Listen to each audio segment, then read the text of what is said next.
Here when people are talking, I keep thinking I might need hearing aids. Because I can, sometimes it's really crystal clear and other times it's so garbled that I struggle to make out what they're saying.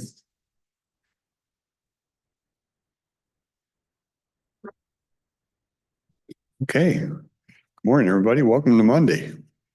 We'll just start right out to budget. Go ahead. Okay, our first presentation for financial statements is risk management. And risk management has a couple of departments. But the first one is their largest one. And this one is their account that for internal services bill all the departments of the county. And so goods and services budgeted at 3.3 million, and they brought in 3 million already because most departments pay in January or February. We still have a few items to collect, which is about $289,000. Miscellaneous is budgeted at 50,000, and they brought in $12,538. That's where investment income on their fund balance. So this year, the budget in this, and I know it really is dependent on what risk pool and all that charges, was 3.3. Last year's 2.9. We're probably expecting a similar type jump coming up. Yes. Yeah. Yes.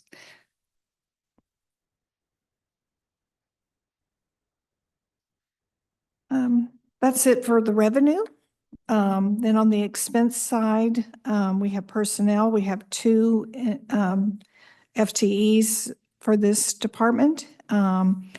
We are right on track with our target for being 4 months into the year. This is for through April. And their budget is $261,920, and they've spent $65,475 so far. Their largest expense category, I'll skip over supplies. That's a small budget of a little over 4,000. They're well under budget there. Services is where we pay the risk pool and our other policies, insurance policies. It's $2.8 million budgeted, and we have expensed $2.7 million. So we pay most of those premiums.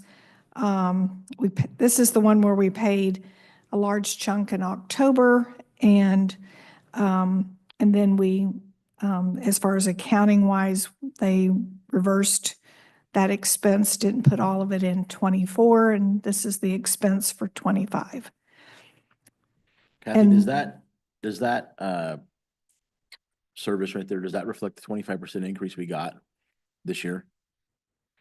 Well, when we paid in October of last year, it was a 20% increase that was in that particular line.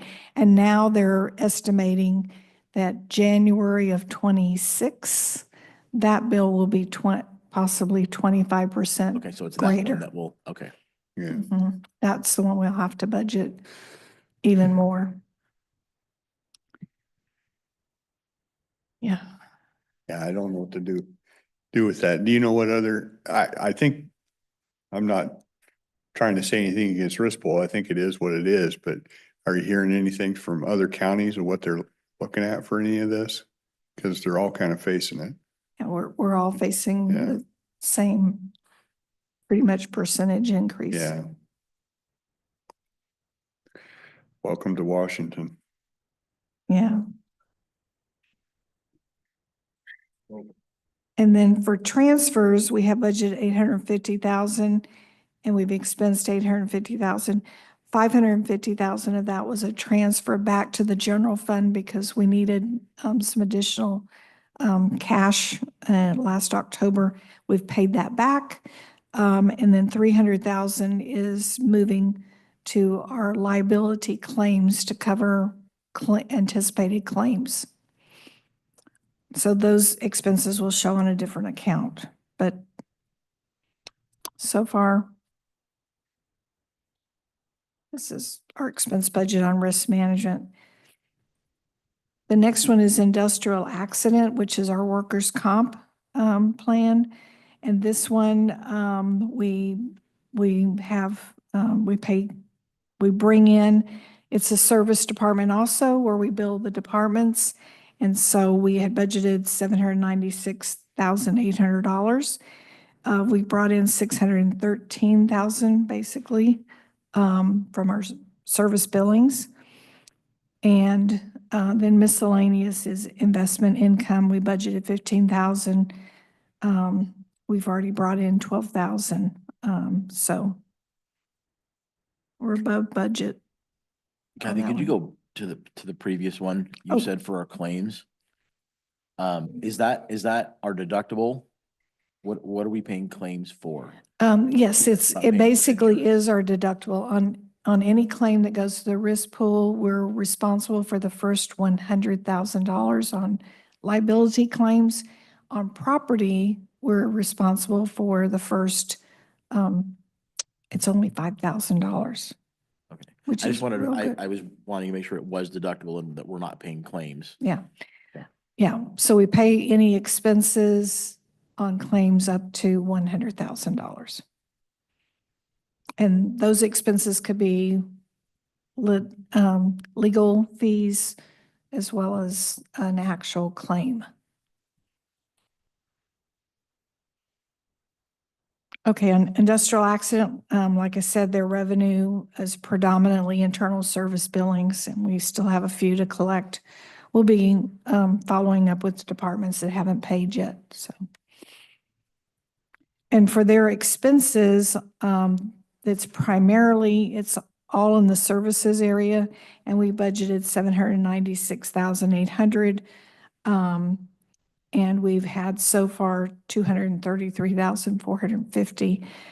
This is actual claims as well as paying a service fee to our third-party claims processor, which is on an annual basis in the range of 30,000, 36,000, something like that.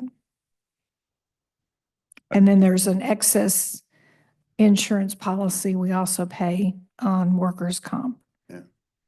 Is the budget on this just really based on historical data, or we use something else? No, it's pretty much based upon historical Historical data. Yeah. But as they've presented to you before, our total claims are going up. Yeah. So Have we price, always, the price per claim is higher than it has been. yeah, have we always used a third-party claims processor? I think they've used a third party for a number of years, and the one that we have has done a really good job. And for the price per claim, very, Worth it? Okay. very, very economical. Yeah, because I mean, just if you hired a person to handle that with benefits and everything, you're talking about $90,000 to $100,000. Yeah. So.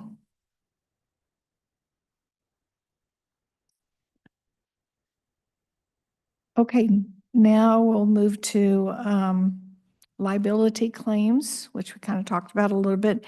We provide $300,000 in this account, and that's a transfer from risk management.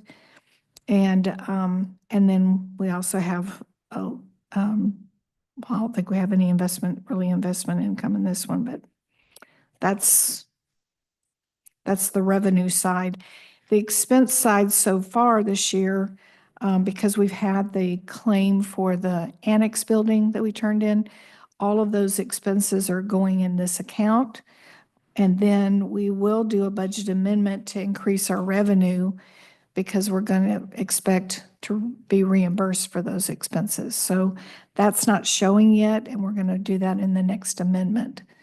And that's about what, $150,000 more or less, I think, 140 something.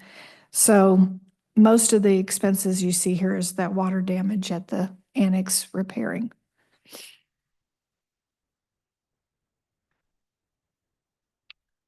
That's it for risk management. I'll turn it over to Shelley to give some Okay. more details operationally. I actually forgot to say who I was, didn't I? Kathy Funk Baxter, Finance Director. Yeah. Shelley, That's what happens when you go on vacation. Yeah. You forget who you are.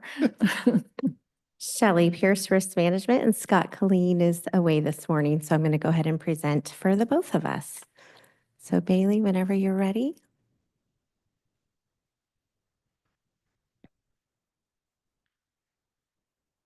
So Risk Management is partnering with HR, and we're really excited to join HR for the new hire orientation. And we're going to join with the safety part of orientation and explain that risk management is really their partner for HR so that we're a friendly face when it comes to incidents, new hire safety, orientation, and training. And we're going to go over questions in regards to the policy. Anyone that is a new hire in regards to like the driving or the vehicle policy, we'll kind of go to more of a high level overview so that it's just not read, sign, understand. We really want to be that familiar face so that risk management isn't scary or intimidating. We want to make sure that all new hires know we're a familiar face and that we're a partner viewed as well as HR. So we're excited to join orientation with all new hires. So our first one will be Summer Help, May 12th, next Monday. So that's exciting, new to risk management. And then an annex update, next slide. The annex mitigation and remodel is all done. So if you want to take a tour over there, it's all nicely done. There's just some minor paint touch-ups and things like that. But as far as the mitigation company that we hired to redo all of the mitigation, it's all complete. They're all done over there. I took a tour last week and it looks really nice over there. So all complete. And then Scott and I have been doing a real deep dive on our NeoGov and our risk pool training, and we went as far back as 2023. And I have some exciting numbers to share with you all. And we're also sharing this with all elected officials, supervisors, and managers, and highlighting some real superstars this week. So for NeoGov training, and this is required training as well as self-elected training, we are highlighting this week your top 3 places, first place, second place, third place for NeoGov and risk pool training. So for first place, we have 2 staff members that have completed 14 trainings in 2023. So their names are listed there. And then 13 trainings completed, and then 12 trainings and their names are listed. And then for risk pool, these are either in-person training or online training. We've got first, second, and third. So that's for 2023. Really cool. It's not all just your public works. There's a great mix of staff. So I wanted to highlight that. And then for last year, next slide, we've got NeoGov and risk pool. Again, first, second, and third. I won't name all of the names. They're all going to be celebrated this week by their supervisors, managers, and elected officials. And then next slide, Bailey. What I'm most excited to share is in 2023 in NeoGov, there was 1,348 completed trainings. And then in risk pool trainings, there was 188 completed trainings by 97 staff members. In 2024, NeoGov, there was 2,434 completed trainings. And by risk pool trainings, there was 162 trainings completed by 75 staff members. That tells me that our staff is really serious about continuing their education, continuing their learning. So I'm excited to share next year, 2025 information. So we really wanted to highlight that.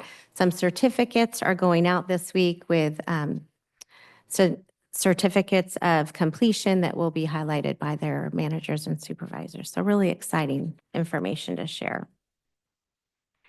And then next slide, and this is You workers. probably don't have the data, but do you remember when we kicked off NeoGov?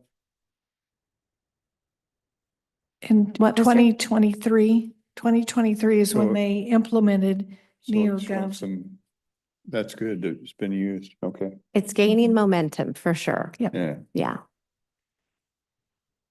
Kathy even came up with a good idea this morning that maybe at the staff summertime picnic, we really highlight that and make it a big deal. I think it will increase our culture and things like that. So, yeah. And then workers' compensation and open claims as of May 5th. So claims as of March 31st, we had 10 new claims in April, 3 claims closed during April, 0 for a total claims of 13 as of May 5th. And then liability claims, last slide, as of April, we had 12 new claims, beginning of April, 12 new claims during April 2, so close of April 30th, 14. So we added that new cyber claim in April, so that is in that number, in those numbers. And then I also wanted to bring to your attention, I've spoken to each of you individually, the change in the music festival policy. So that will be coming to you guys as a update to the policy, just some updates around the insurance liability, as well as just some of the numbers to keep everyone safe and sound. We wanted to really make sure that the insurance liability coverage was the most up-to-date to make sure the information online and that the policy was accurate and efficient so that whoever is out there wanting to gain that data, that they have the most accurate and up-to-date information. So that is out there and that will be on the next, it's in Agenda Quick now. So wanted to bring that to your attention that that will be coming your way. That's all I have. Any questions? It had been what, 4 decades since that's been 1970? So yeah, older than I am. yeah. Yeah. In the 70s, I can see why they had to form a policy. It was, right when Woodstock was around, I think that's why the music festival policy was created. If I did my research right, I think it was created all around Woodstock. Hey, Shelley, have we seen, and I don't know if they'd be included in any of your numbers here, but any juvenile claims from years ago? Have we seen any more of those come in? So we have a total of 3.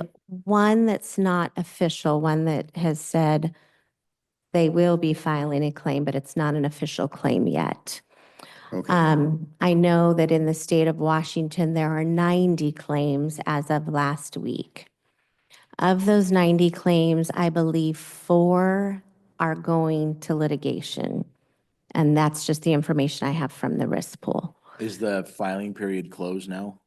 No, it will be open for quite some time because the statute of limitation is now, But I was under the impression there was a certain amount of time that they had to file it. I'm not aware of that. I Yeah. just heard an ad last week, Oh, some ambulance chaser call.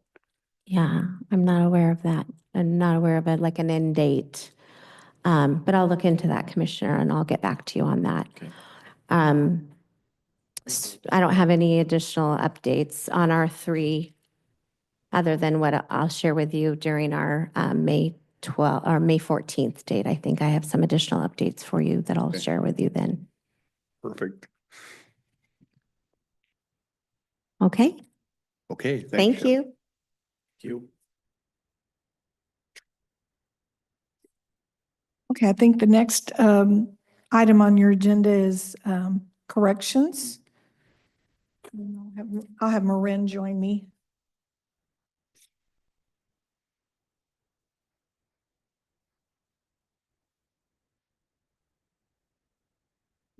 Good morning, Marin Fox, Director of Corrections. Morning, Moran. Okay, there's our financial statements. So our first financial statement is for the jail. And on the jail, we have budgeted intergovernmental 321,000. We've brought in 79,805, $805. And this is So we're we're on track for this particular budget line item. Our target is 80,000 and we're at almost 80,000, 79,805. On our goods and services, which is the largest revenue budget, it's $1,481,000 we have budgeted. We've brought in $172,858. The department has not received all of the quarter 1 payments that are billed. These are jail booking fees for our cities and I believe also DOJ. So it's showing right now that we're a little bit below budget, but we'll probably catch up once we start receiving our payments. And because they're quarterly payments, we'll probably always lag a little bit on this one for the target.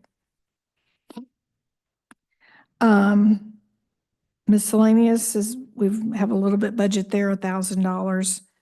We brought in just $176. Other financing sources is the next largest revenue budget. That's $1,334,382. We've brought in $208,601. This is related to the transfers from the mental health or behavioral health tax. We get reimbursed. And the department has not submitted their March reimbursement yet. And so it hasn't been processed yet. So we will be below target on that one as well a little bit. But that's due to the lag in timing. That's what pays for, is it the MAP program? Is that right? The MAP program, 2 officers that are dedicated to the mental health. To that. The inmate mental health, and as well as part of our NAVCARE contract for the mental health staffing. Yeah. How many mental health do you have over there right at the moment? 2. I mean, Oh, inmates. yeah. Got it. Probably, I would, 30 to 40 is pretty typical. We also have Really? 22 currently at Western State Hospital, which is a record. 22 up at Western State? Yeah. Wow. Okay. And we have since billed for the March reimbursement, Yeah. so it's just a little bit delayed. Western State still have beds? No, they're getting them in within the 2 weeks for the first They time are? ever. I've requested information from Western about how Cowlitz County matches up to other counties as far as how many people we have at Western versus our population. They told me that they'll give me that information in September or October, so I'll get back to you. But I am curious. It's a number I've never seen in years past. We may have had 4 people up there, so it's not a How many bad. beds do they have? I don't know.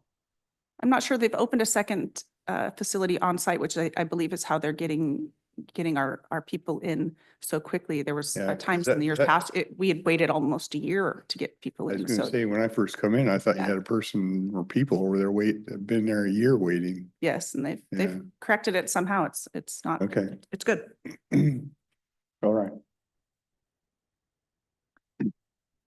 Next, we'll go to their expenses for the jail. The largest expense category that's budgeted is personnel. That budget is $7,271,995.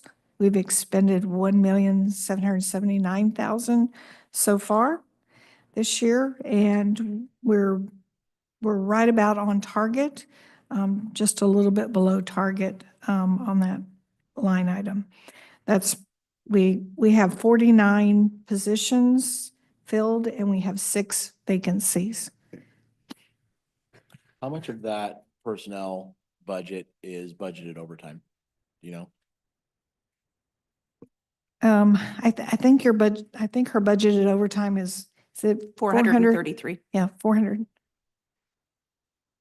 Yeah, 433,000 a year budgeted for overtime, and I wouldn't know our direct labor total. Yeah, Off the I top don't, of my head. I don't know it either off the top of my head, but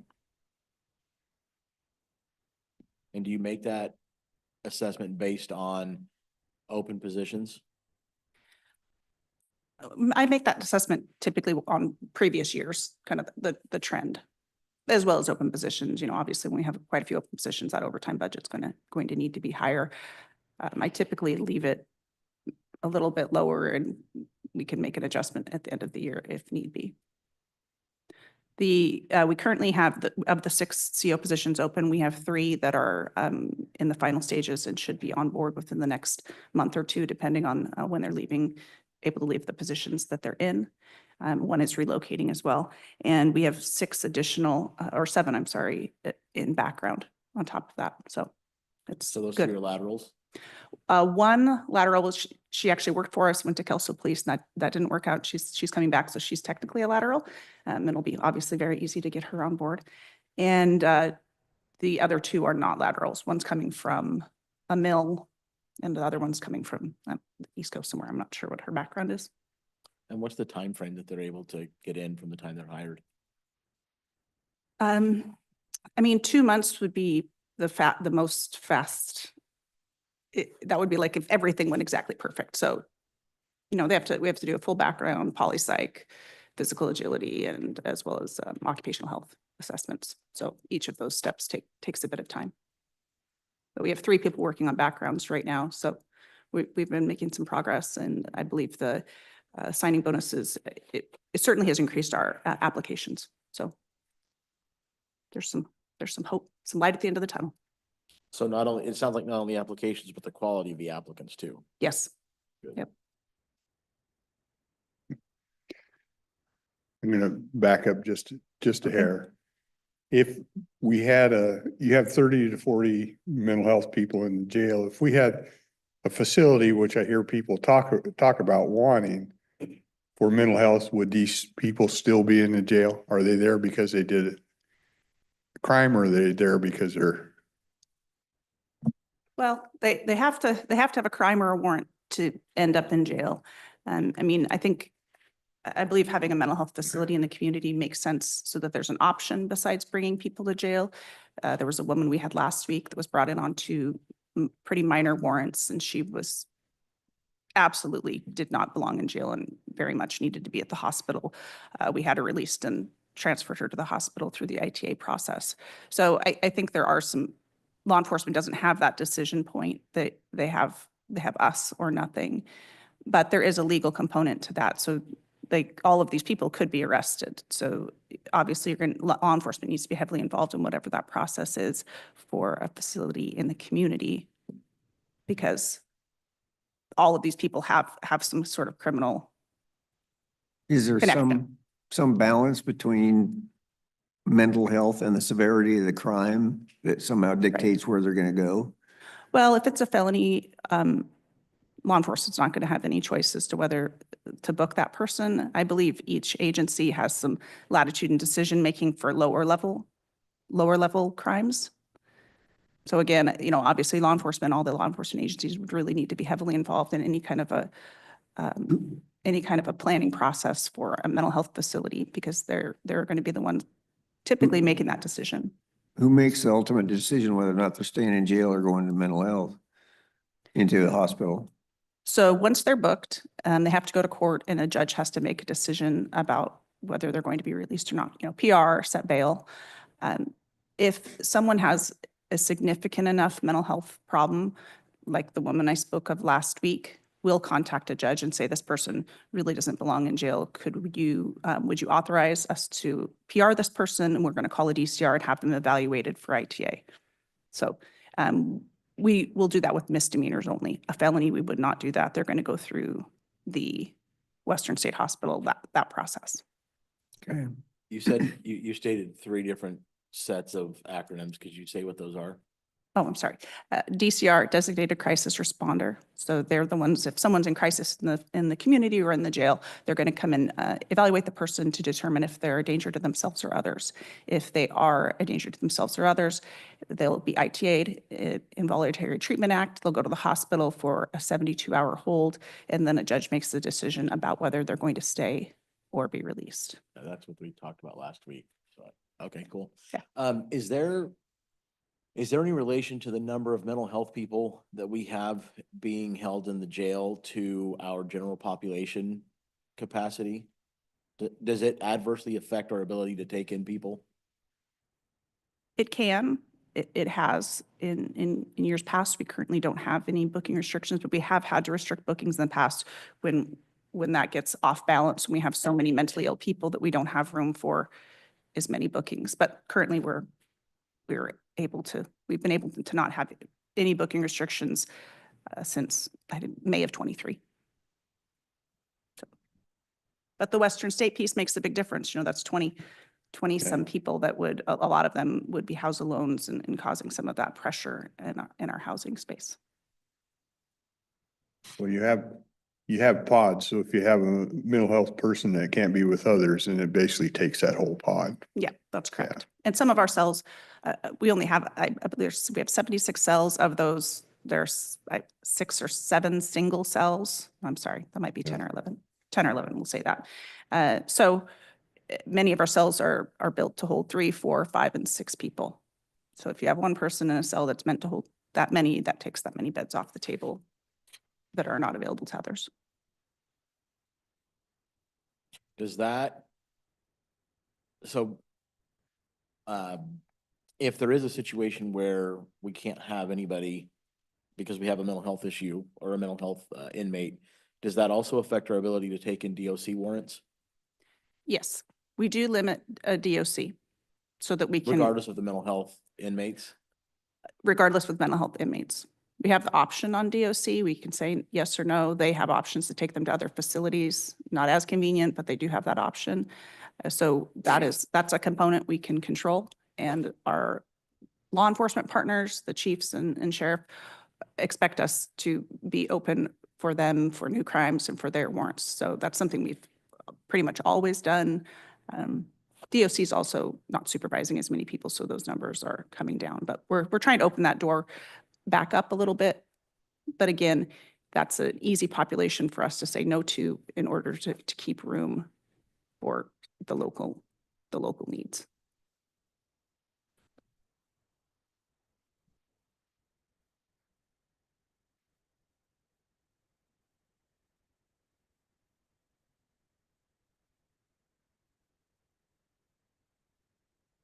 Continuing on, can you back up? All right.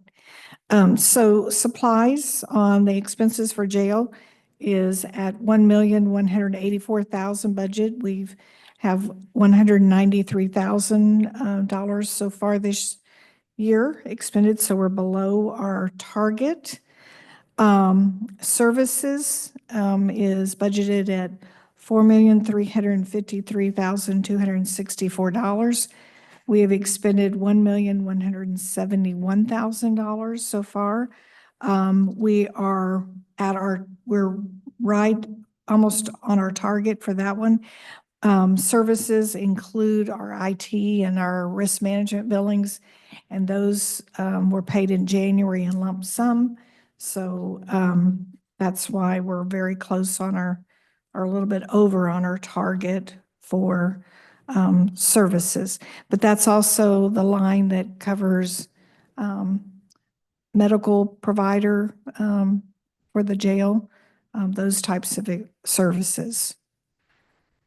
And capital, we have budgeted $123,600 and we've expended $17,000 basically there. So we're under target for capital expense.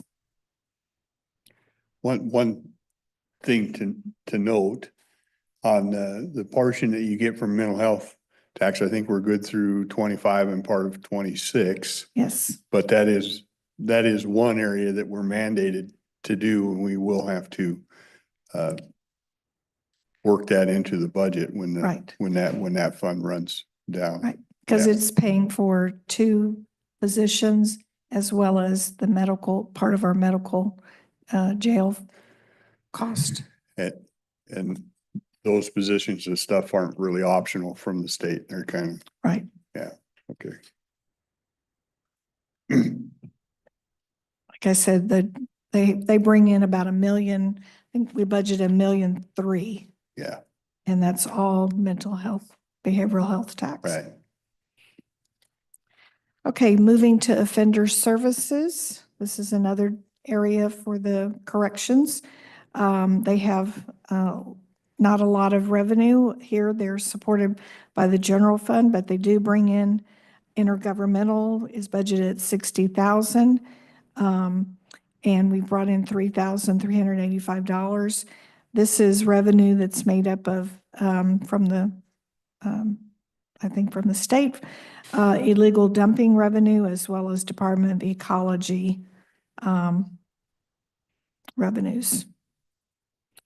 And then goods and services is 88,100. That's budgeted, and we brought in $22,583, and we're right on target for our goods and services. And then miscellaneous, we budget $100, and so we don't have anything recorded yet there.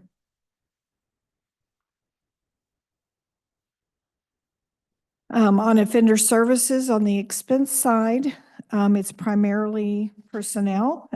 We have $971,209 budgeted. We've expensed almost $203,000 so far. And on this, we have 7 filled positions and 1 open position as of the date we did this report.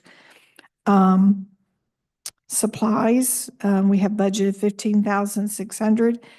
We've expended only basically $2,500, basically. And so we're below target on that area. And then for services, this also is a department that receives internal service billings, and we budgeted $179,436. We've expended $123,313.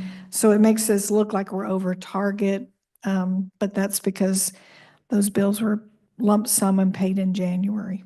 So.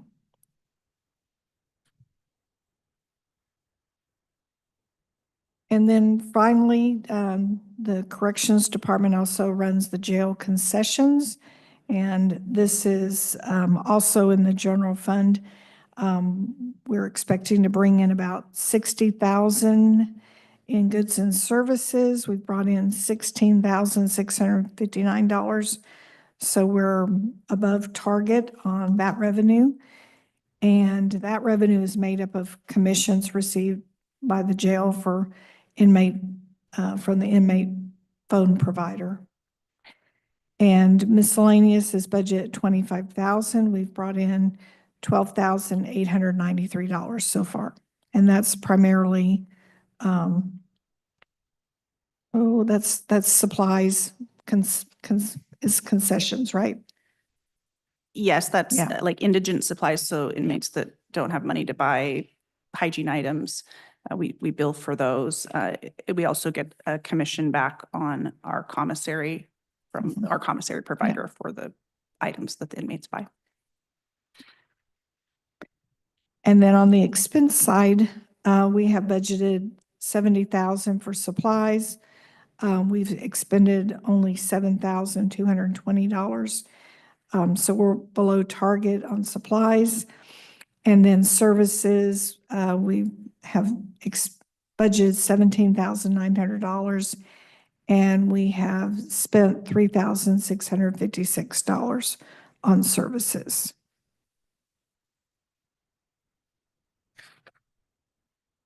So we're below target on that as well. And that completes all the financials for corrections, and I'll turn it over to Marin if she has anything she wants to add. I don't have anything to add unless there are questions. I do have a question. Sure. I'm trying to think this through in my mind, so pardon my ignorance here. I want to go back to our question about the DOC thing. Mhm. So you said that the police chiefs, can you restate that statement? The police chiefs just want to have their, They want to make sure that they're able to book everybody they want to book. And we achieve that partly by limiting how many DOC we take. Is there, what's the difference between a DOC and like a police chief's bringing somebody in? We can say no to DOC. In our contract with them, we have the ability to say how many we take and whether or not we'll take some very difficult ones. It also protects, a liability for the county if we're, with law enforcement bringing us a new felony, we don't have a choice. We're taking that person in and we're going to deal with it. With the Department of Corrections, the State Department of Corrections, they have other facilities. They have their own facilities. So if it's a really high needs, high risk person, we're going to work with them. We may hold them overnight, but we're going to ask that they remove that person and take them to one of their own facilities or another partner agency of theirs. And that's been a longstanding practice. Okay, I guess it's just because I'm learning this process, but like, I'm looking at this as a citizen. Mhm. I don't care if it's a DOC or a county or a Kalama. I don't want that. If that criminal's getting arrested, I would say I want him off the streets. You know what I mean? So Mhm. I'm looking at it from that standpoint and trying to understand how our protocol fits into taking criminals off the streets Sure. if we have them arrested. To me, I'm just looking at, I don't care who arrested them and what it is. If they've got a felony and they've been arrested, I don't want them in our community any longer.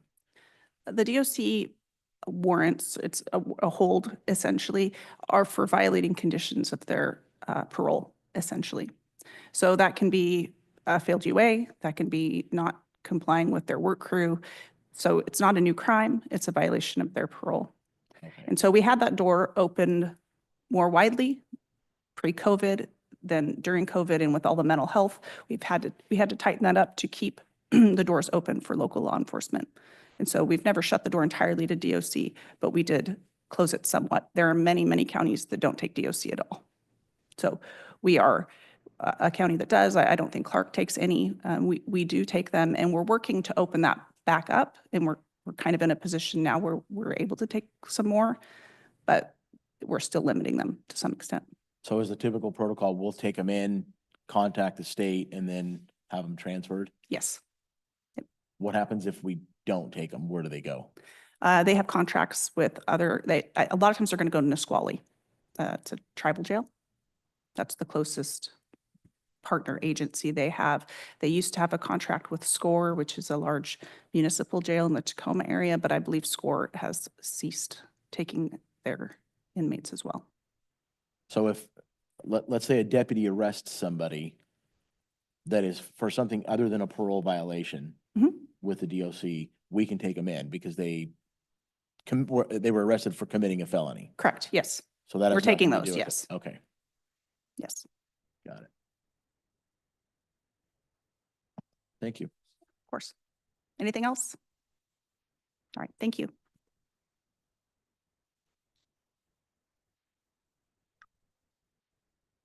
Okay, our next item on the agenda is our building and planning department, and Tracy's going to join me. Yeah, got a warm seat. So the first financial that we have will be our community long-range planning, which is part of our general fund. So we're supported by the general fund. For this year, we are not showing a tremendous amount of revenue coming in. Goods and services, 6,100. So far, we haven't received anything on that. And then miscellaneous, $5,000, and we're already over budget. We've received $11,811 in that category. I think this is because this is the year. Next year, we'll see larger revenue, possibly. In general fund? Maybe. Okay. Okay. So then on the expense side, because it is part of the general fund and supported by the general fund, our expenses are personnel. 424,708 is budgeted for this area. And we've already expended $82,988. We are below our target for this, but this is where we have portions. We have 6 individuals that portions of their salary is paid by the community long-range planning, depending upon their activity that they're involved in. And then supplies, we budgeted $3,850 and we only have $63 so far. So we're below target on this line item.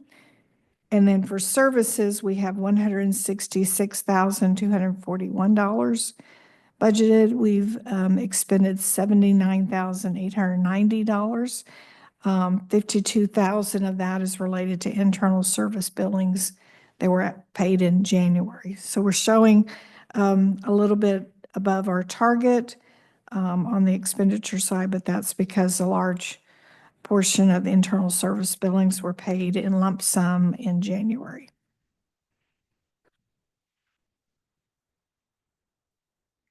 So that's it on community long-range planning financials. Now we'll jump into building and planning's financials.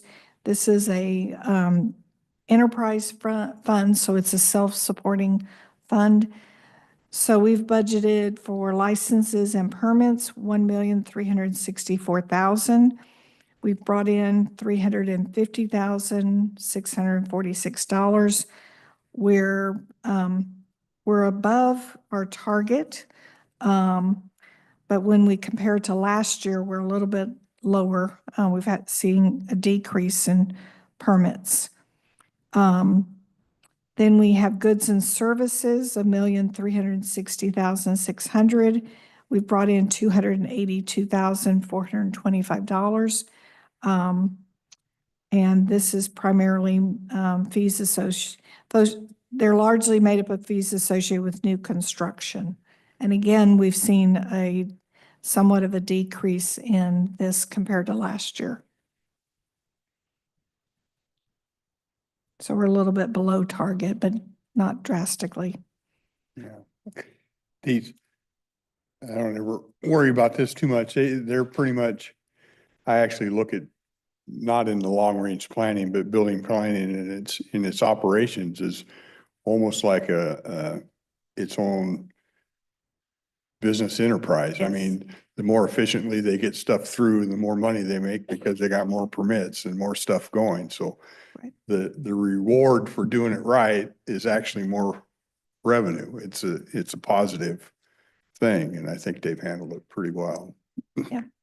Yep. On their expenditure side, their largest expenditure is personnel. They have 15 positions filled and 1 position open right now. They are budgeted at $2,240,000 basically for personnel. They've expended $547,900, which is right about on target for this time period. And then supplies, they have a little bit budgeted there, $36,500. Their expenditures are well below target. And services, they have budget, that's the next largest budget line item. Services is budgeted at $1,078,462. They've expended $386,355. They've expended a little bit higher than what we targeted, but that again is due to internal service billings that were paid in January in lump sum. So I don't anticipate any problems here meeting budget.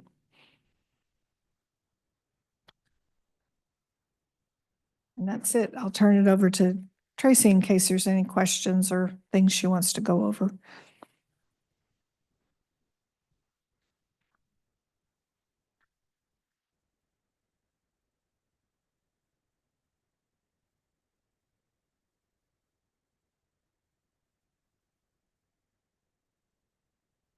Morning, Commissioners. Tracy Jackson, Building and Planning. I just wanted to give you our monthly reports.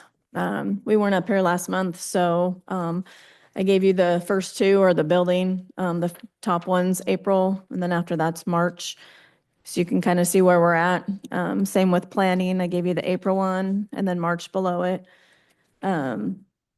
I also wanted to, what the completed projects that we've done for 2024, those are some big ticket items. That's in addition to just our day-to-day permitting processes.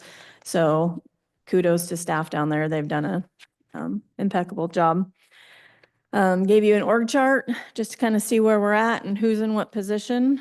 And then the year in review of the building permits that were issued, the planning permits that were issued, and the nuisance abatement complaints that we've fielded and worked on, and some of them closed. But I just wanted to touch base, and we're up here enough, but I wanted to, the board, these reports are also online so the public can see them, but I wanted just the board to be aware of kind of what our numbers are. Our revenues are a little bit lower right now, and we're just hopeful that, I mean, it's hopping down there. We've got internal applications, but most of those are single family dwelling alterations or ADUs. And we're hoping for a big commercial project. That would be the icing on the cake for us. That's where the revenue really comes in. So that's what our hope is. Nice big warehouse building like City of Kelso received would be fantastic. So we're hopeful. Well, The other thing I wanted to mention is, and I'm jumping ahead, but I'll just tell you there's a personal services agreement with the city of Longview on their city's agenda on Thursday night. And it's for us to fill in when, for plan review and their building inspections, commercial and residential, what we do for Kelso. They reached out to us and asked if we could fill in vacation and illnesses. And so that's on their agenda on Thursday, and then it'll be in front of you as soon as we get that back. And then tomorrow you have a agenda item with the city of Castle Rock, and it's an additional interlocal agreement. And when we originally went into agreement with them, we only did the building side, and this brings in the floodplain management administration. Planning is a separate beast when it comes to state building code is across the board. So it makes it easier for us to administer other jurisdictions for them. But planning is a different, they have their own codes and we do too. And so this is just, it helps us take care of building permits that are within the flood hazard or floodplain. And it gives us that ability to do that for them. So this is in addition to. So that's just an extra little thing tomorrow. So it's expanding the interlocal with the city of Castle Rock for that one ticket item.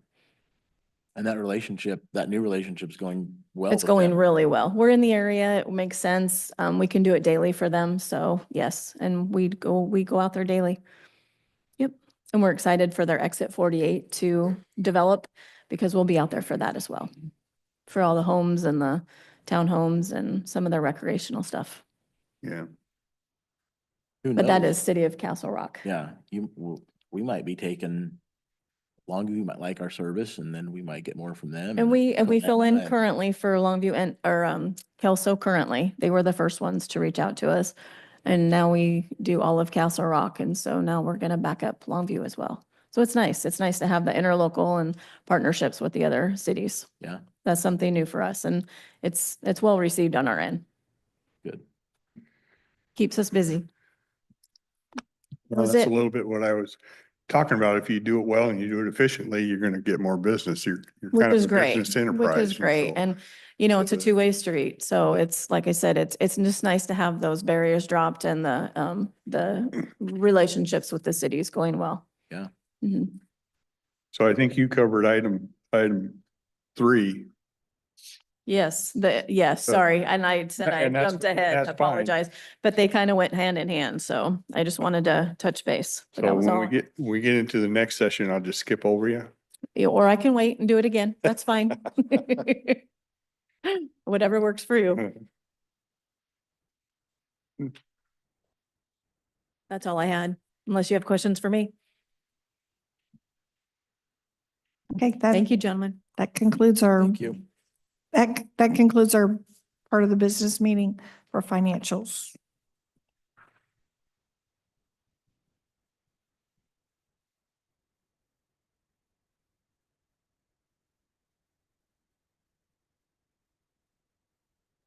So for agenda review, we just heard about the building and planning one, expanding their agreement with Castle Rock. That's the only one you had, right, Tracy? For tomorrow? I see the sheriff, did you guys want to, I'm assuming you're here for the proclamation? Did you want to chat about that so we won't make you sit around all?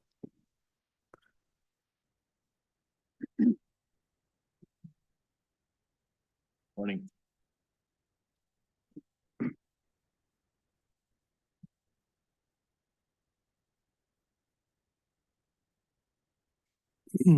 We're here to ask that you guys bring the proclamation forward for National Police Week.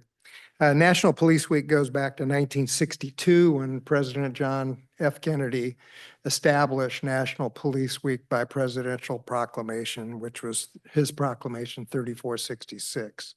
And every year since, the President of the United States has brought forth that proclamation, setting aside the week that May 15th falls into as National Police Week, with the observations and flags being flown at half-mast on the date of the 15th. Locally, we will have our candlelight vigil at Civic Center in Longview this year. We move it around. Last year it was in Kalama.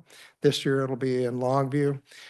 We have a vigil that we actually do a roll call of the officers who have fallen in the line of duty in 2024. The thing about the National Police Week is we need to take time just to honor our responders, our officers, set aside, recognize the sacrifice that they bring forth. Some have paid with the ultimate sacrifice with their life. And last year, there was no exception. We had 147 officers who were killed in the line of duty.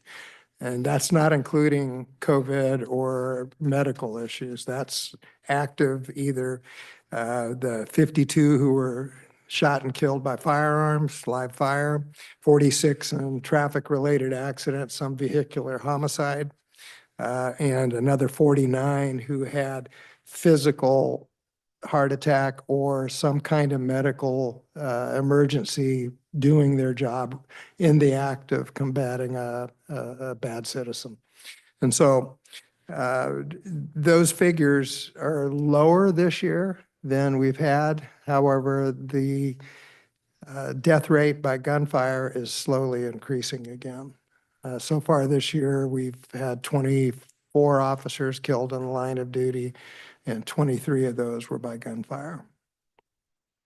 So we're asking that you would approve a proclamation for the county, and that the county facilities would all fly their flags at half-mast on the 15th, and that the county would recognize this week of the 15th as National Police Week. Mario, the vigil is the Longview Civic Circle? Longview Civic That's Circle, on the the gazebo. 15th, right?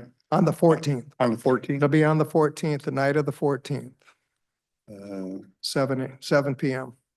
7 p.m., 5:14. Just put it in my notes. And those numbers you quoted were nationally. Those are national figures. Last year, we had one officer in Washington State, one state trooper was killed in the line of duty. Do we have the proclamation for me to read tomorrow? Kelly probably has it. Yeah, I haven't seen it yet. I haven't seen it. So do you read all 142 names? Is that what you said the number was? Yes, we do, Okay. as part of the roll call. And we also recognize the 20-some canines that were killed in the line of duty. Hmm. When a canine goes down, it's very difficult on the handlers Yeah. because I can that's their imagine. partner. I know it. I can imagine. Yeah. Any issues with this? I don't No, know. yeah, well, I just haven't seen it, but I'm more than happy to read that and do that tomorrow. Yeah. Okay. Yeah. And I have the privilege tomorrow of being back and bringing a vacation just prior to that, so. Oh, perfect. Awesome. Okay. We'll do I'll it. just say thank you and Yes. appreciate you doing this. Wow. And I think the thank yous need to go your way. We appreciate you guys. I'll just mention that, I mean, they do this throughout the country. many communities. And the same week in the Washington DC, they have the big annual memorial candlelight vigil and then a Medal of Honor ceremony as well on the Capitol lawn. So I was privileged to go back in 2021 when Justin DeRozier was honored there. And it's a very moving, very large scale event. And this is just our small way in our community of honoring our officers throughout the country that have given their ultimate sacrifice. So thank you. Thank you. Thank you. Thank you, guys.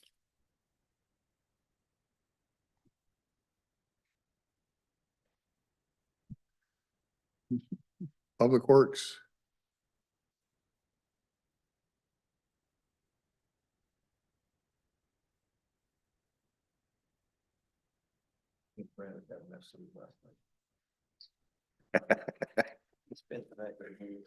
You making him work, are you?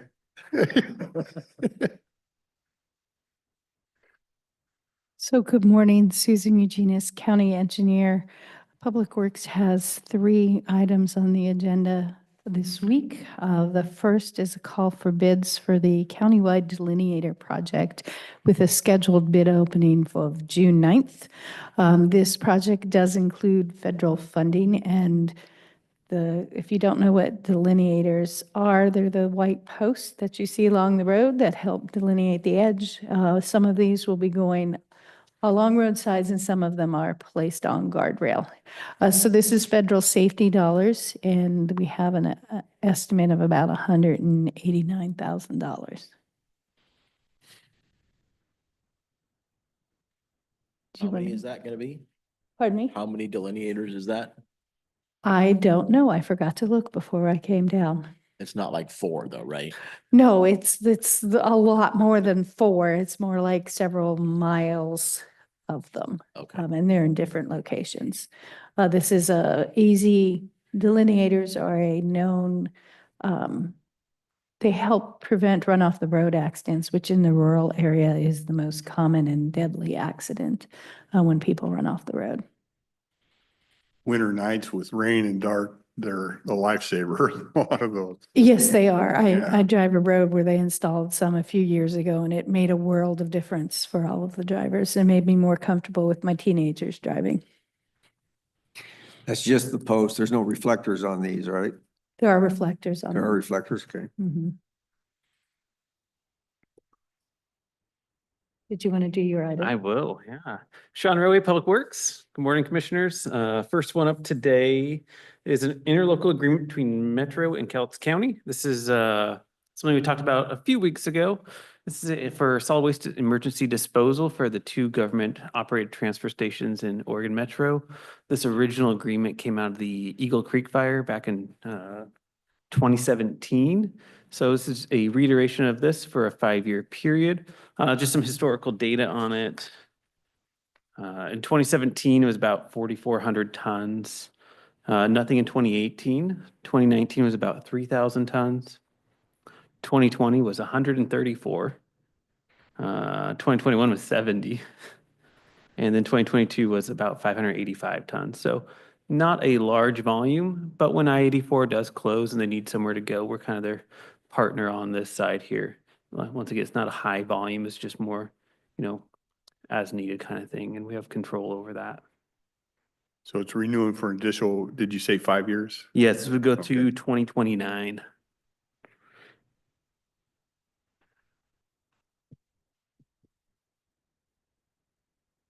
So for totals, since this was initiated in 2017, it's only been 8,300 tons, so a very small value.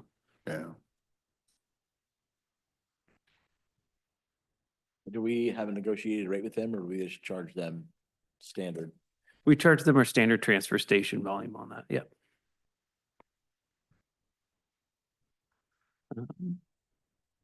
The number 6 on the agenda under consent is a bid award to Gardner Rock and L Rock for the purchase of road surfacing materials for the year of May 1st to April 30th of 2026. This is the bid award that we award to all people that submit. We will be going back out for this one again. The 2 awards were both out of Toutle and Toledo, so that covers North County. We didn't have any submissions for the South County or middle of the county such as Kalama or Longview area too much. So we will be going out to solicit more bids on this and hopefully we'll have some more submissions on that. So you'll probably see that on next week's agenda. Any idea why they didn't bid the first time around? Because We usually re- they're more than this. We've reached out to them on that and they just missed it. Oh, okay.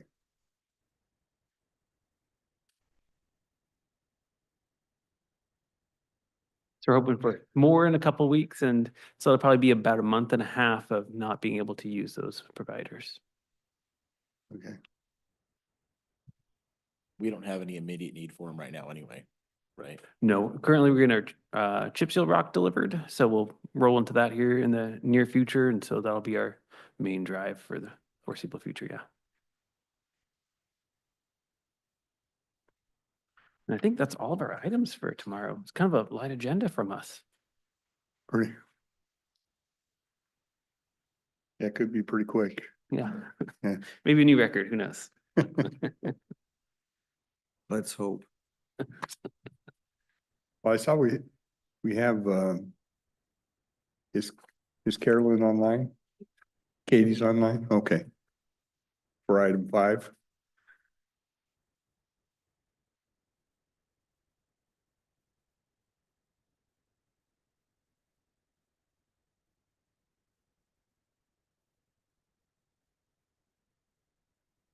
You're gonna,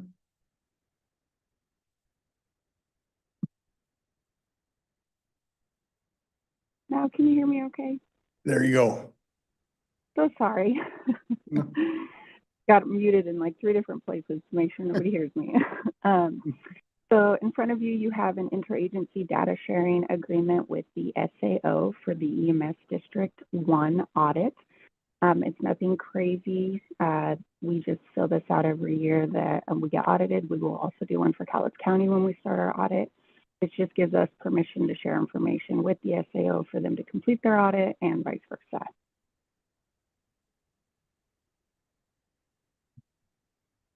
Okay. Any questions? I don't see any. Looks pretty straightforward. Thank you. Yep, thank you. Thank you.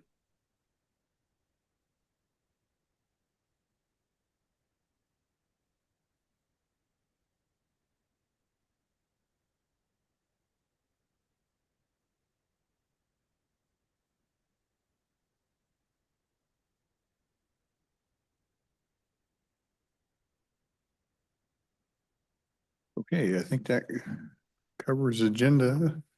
Jessica, we're ahead of time, but if you're ready, okay.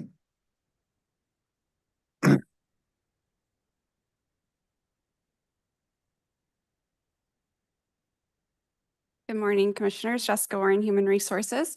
I did want to introduce our new Deputy Director, Katrina Perkins.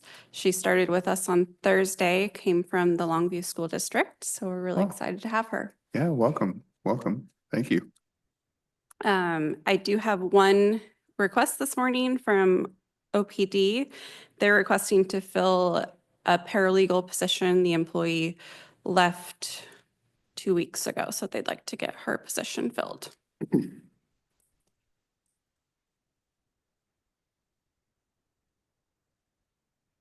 Okay, I don't see any objection.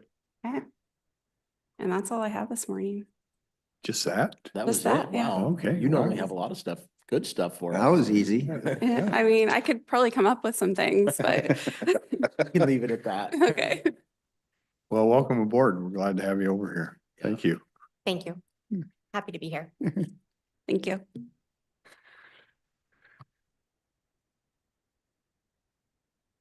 Anything else, gentlemen? Okay, Yeah, thank you. I think we're good for around this morning. We will adjourn. Thank you.